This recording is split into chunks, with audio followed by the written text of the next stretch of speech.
Bienvenue dans l'univers enchanteur du conte africain 225, où les récits ancestraux prennent vie pour vous transporter au cœur des traditions et de la sagesse de l'Afrique. Dites-nous en commentaire, de quel pays magique venez-vous?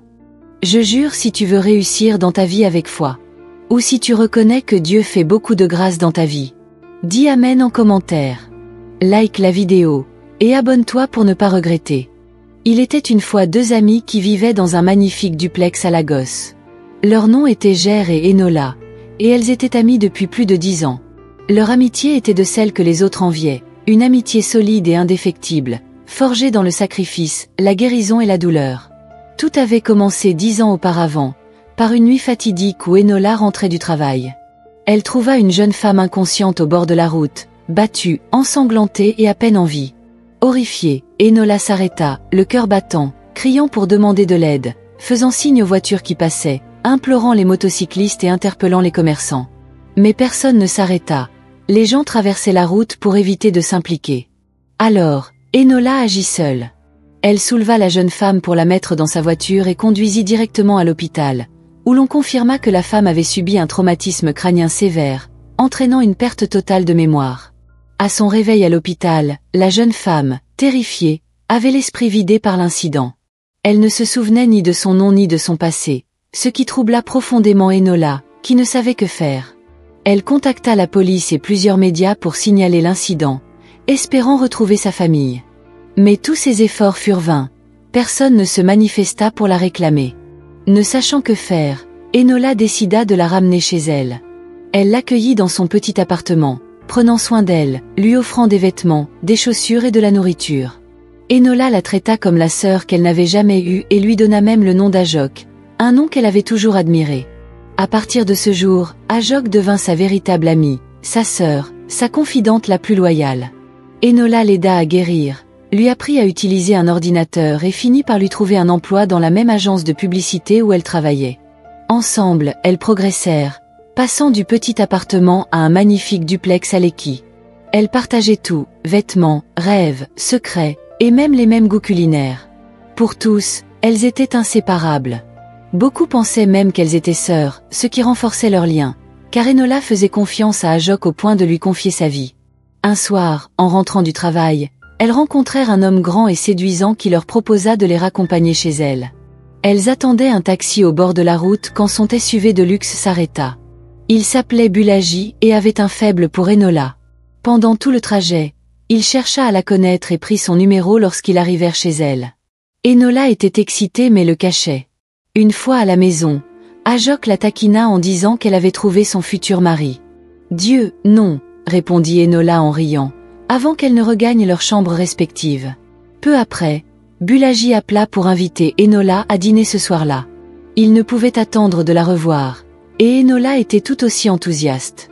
Elle se précipita sous la douche, car le rendez-vous était dans 2 heures.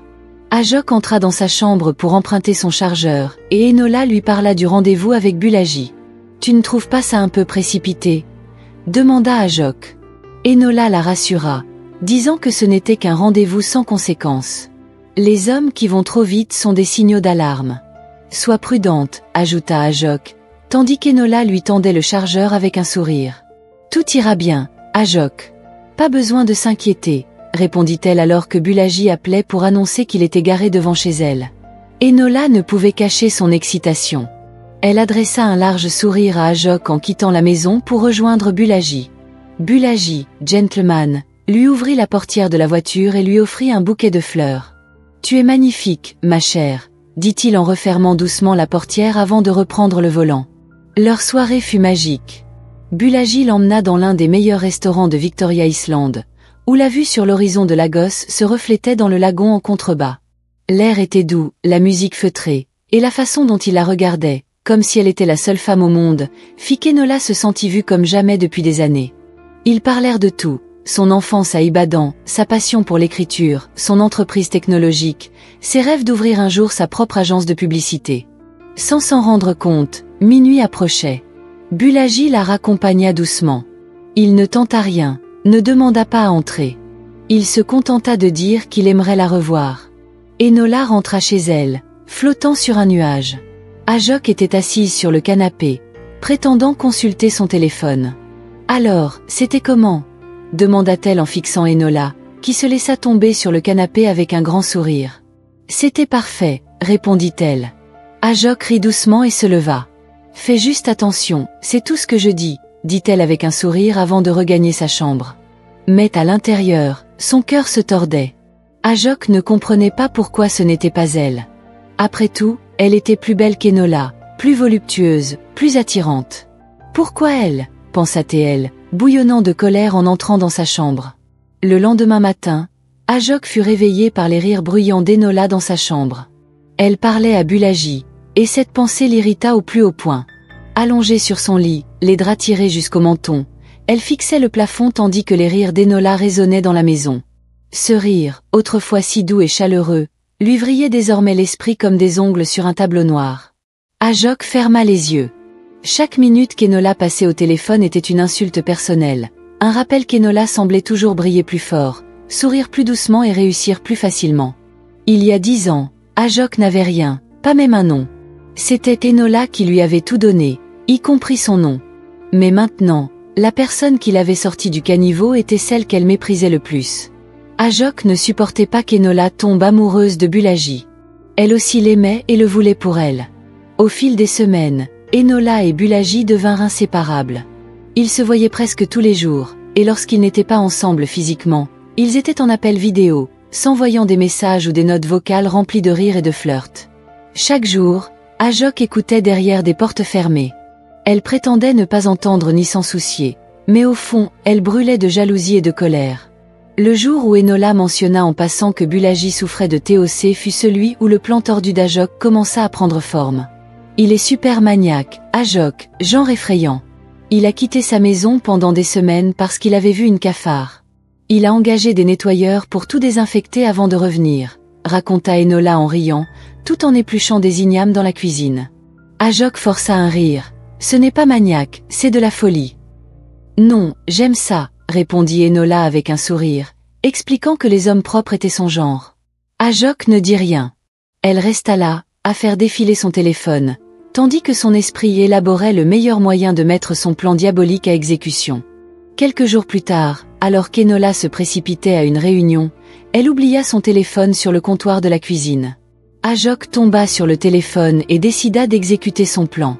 Elle vit le nom de Bulaji en haut des conversations WhatsApp, ouvrit le message et commença à taper. « Bébé, peux-tu récupérer un document très important dans le tiroir de ma table de chevet ? Je l'ai laissé dans ma chambre, c'est urgent. » Ajok envoya le message à Bulaji, puis le supprima immédiatement avant de reposer le téléphone là où Enola l'avait laissé. Enola, pressée pour une présentation importante ce matin-là, n'avait pas remarqué qu'elle avait oublié son téléphone. Quelques minutes plus tard, Bulaji arriva chez elle pour récupérer le document. En entrant dans la chambre d'Enola, il n'en crut pas ses yeux. La pièce était jonchée de déchets, des serviettes hygiéniques usagées sur la commode, des assiettes sales près du lit. Bulaji n'avait jamais vu autant de saleté de sa vie.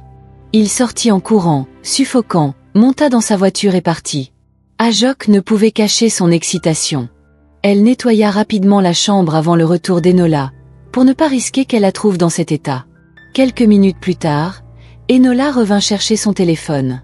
Elle croisa Ajok, qui lui demanda comment s'était passée sa présentation. Enola raconta avec enthousiasme qu'elle avait obtenu une promotion. Ajok sourit et la serra dans ses bras pour la féliciter. « Waouh, c'est incroyable, Enola, tu le mérites vraiment », dit-elle d'une voix douce et chaleureuse, bien que chaque mot ait un goût de vinaigre dans sa bouche. Enola prit son téléphone et remarqua qu'elle n'avait ni appel manqué ni message de Bulaji. C'était étrange, il prenait toujours de ses nouvelles, surtout après ses réunions. Elle lui envoya un message. « Bébé, je viens d'être promue.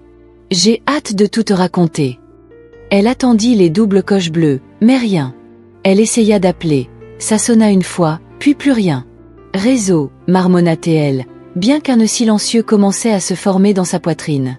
Ce soir-là, toujours pas de réponse, pas d'appel, pas de message, aucun signe de Bulaji. Le lendemain matin, il l'avait complètement bloqué. Enola était dévastée. Elle tenta tout, l'appeler avec son numéro, avec celui d'Ajok, lui envoyer un email depuis son adresse professionnelle. Mais l'homme qui l'appelait autrefois sa reine avait disparu comme de la fumée. Ajok observa sa descente aux enfers. Elle la vit pleurer en silence dans sa chambre, parcourir sans fin leurs anciennes conversations à la recherche d'indices. Et chaque fois qu'Enola tournait le dos, Ajok souriait, sachant qu'elle avait gagné. Elle consola Enola, lui disant que Bulaji n'était jamais sérieux à son sujet. « Je t'avais prévenu à son sujet, mais tu n'as pas écouté », dit-elle à Enola, qui ne comprenait pas pourquoi Bulaji l'avait bloqué ainsi. Elle tenta de lui rendre visite, mais Bulaji refusa de la voir. Elle rentra chez elle ce jour-là, incapable de manger ou de dormir. Ajok resta à ses côtés, la consolant, et se porta volontaire pour parler à Bulaji en son nom. « Peut-être qu'il acceptera de me voir », dit-elle à Enola, qui donna son accord.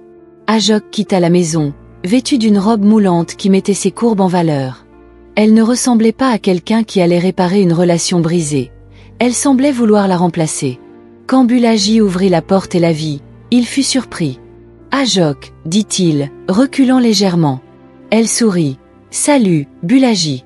Je suis venu parler d'Enola. » Il hésita, puis ouvrit grand la porte. « D'accord, entre. » Ajok entra, son parfum emplissant l'air. Elle s'assit délicatement sur le bord du canapé. « Bulaji, je sais que tu es blessé. Mon ami m'a dit que tu as bloqué son numéro et que tu refuses de lui parler.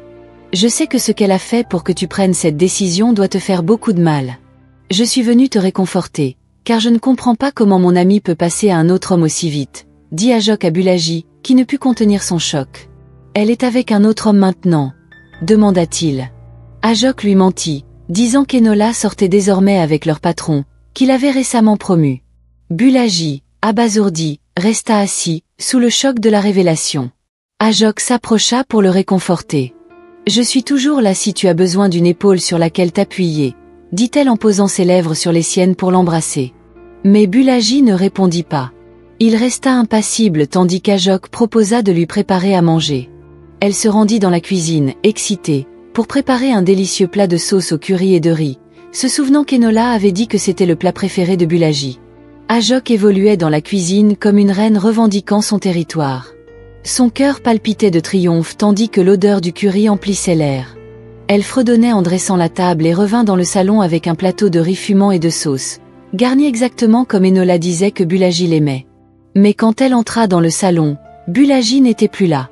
Elle l'appela à plusieurs reprises, et il sortit de sa chambre avec un sourire. « J'espère que ça te plaît », dit-elle en désignant la table où son plat préféré embaumait la pièce. Bulaji lui sourit, s'assit et commença à manger. Le repas était délicieux, et Bulaji ne put s'empêcher de se régaler. Ajok l'observait depuis l'autre bout de la pièce, ses yeux brillants d'une victoire silencieuse. Chaque bouchée qu'il prenait semblait éloigner Enola un peu plus de lui et la rapprocher d'elle. Elle s'imaginait face à lui, en tant que sa femme, la nouvelle reine, celle qui avait enfin obtenu la couronne. « C'est incroyable, » dit Bulaji en s'essuyant la bouche. Le cœur d'Ajok bondit. « Vraiment ?» demanda-t-elle. Il hocha la tête, louant ses talents de cuisinière et lui proposant de venir cuisiner pour lui chaque semaine, en échange d'un paiement.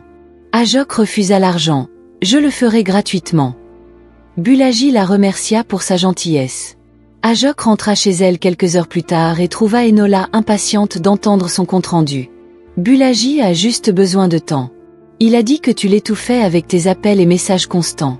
Il a même dit qu'il n'était pas prêt pour une relation en ce moment. Surtout avec quelqu'un qui ne respecte pas ses limites, » mentit Ajok avec aisance, sa voix ferme et son expression composée.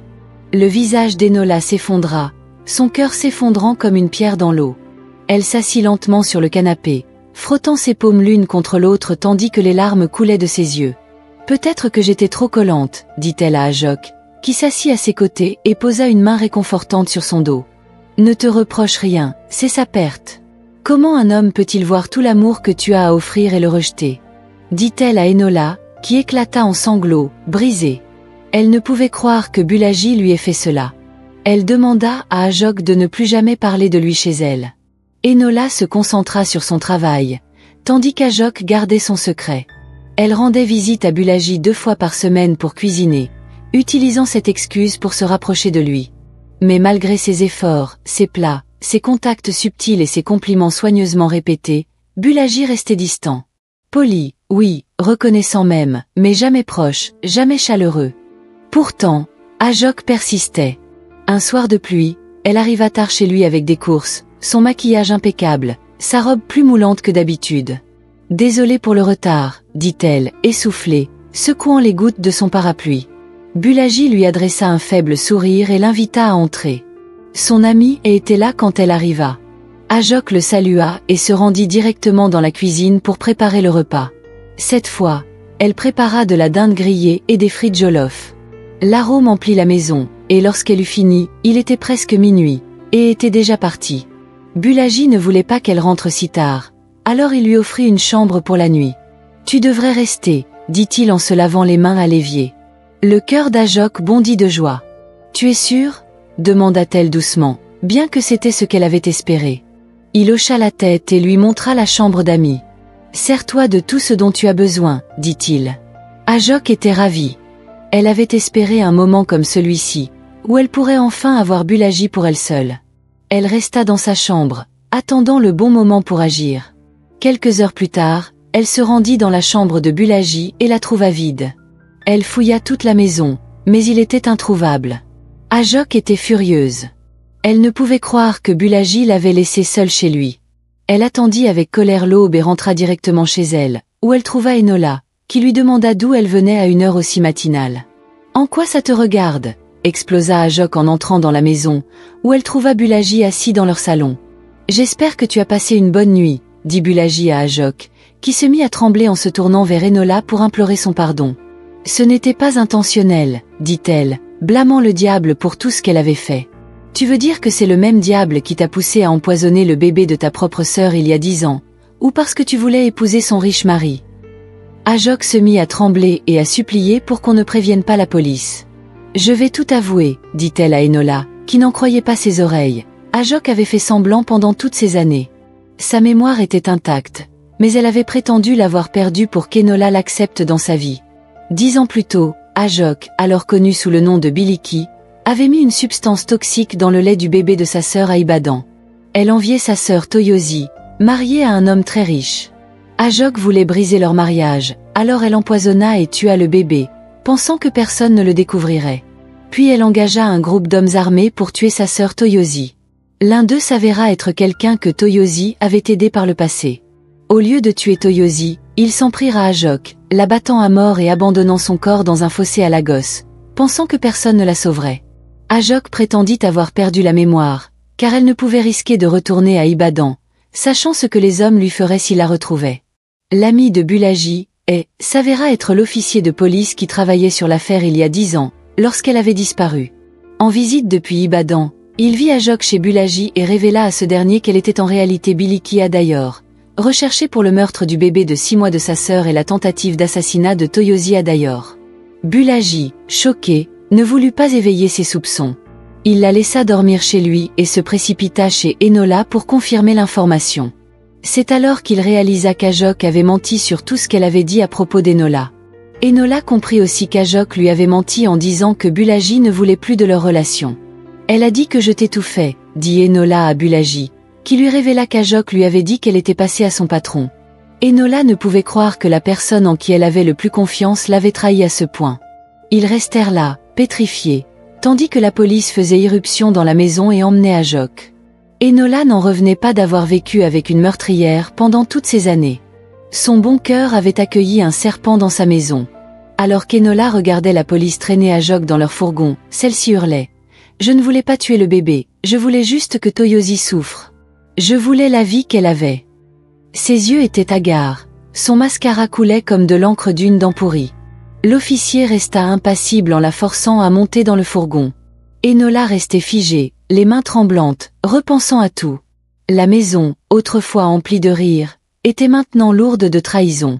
Sa poitrine lui faisait mal, non seulement à cause de la douleur, mais aussi du poids de tout ce qu'elle ignorait. « Comment ai-je pu ne rien voir ?» murmura-t-elle en s'effondrant sur le canapé.